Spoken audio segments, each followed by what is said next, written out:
Now, the Salaries and Remuneration Commission SRC is engaging hoteliers in Naivasha following the downgrade of the town from Tier 1 to 2. It has emerged that bed occupancy in the lakeside town has dropped by 85 to 35% following the review of the town's status. Here are the details of this and more in our corporate roundup. Nakuru was ranked together with Mombasa, Kisumu and Nairobi, while Naivasha falls under the lower cluster. Last month, the state agency released new daily subsistence allowances for local travel and per diem rates for Nakuru after it was elevated into a city status.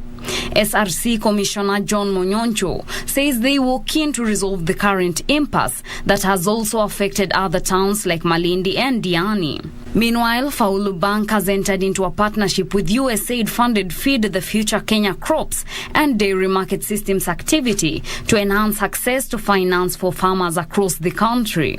We look at whatever reason that led to a different categorization, because there was a reason.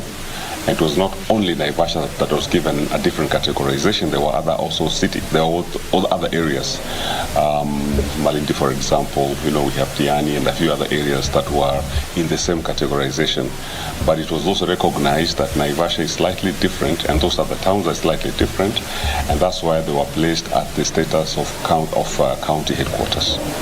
So all those will be taken into consideration. We are committed to ensuring that the investments within Naivasha are protected. What we would want is a sustainable industry where growth is also guaranteed, and the financial players, the banks, can finance this area, knowing that in another 5, 10 and 20 years, the industry is headed for a growth trajectory. The collaboration, which targets 12 counties, aims at supporting the development of sustainable agriculture as an economic engine. The partnership will allow growth of agriculture financing segment and enable training of at least 10,000 farmers on managing finances. Faulu Bank has earmarked 100 million for agriculture financing. Finally, Microsoft has announced the establishment of a research institute, the Microsoft Africa Research Institute, in Nairobi that will focus on inventing new technologies to advance scientific knowledge in the field of computer science. MARI will forge new synergies between research, engineering and product development to power globally relevant innovation.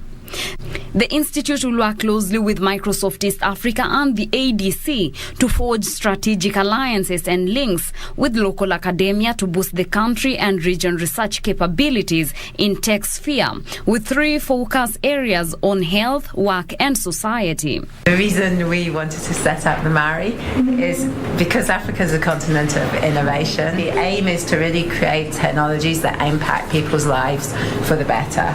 So in the future of work pillar, we started by focusing on small and medium enterprises, and the reason we did this is because we know the contribution they have to our economies, not only Kenya but other African economies, and apply scientific innovation when we're thinking around how to build technologies for SMEs in Kenya and in Africa.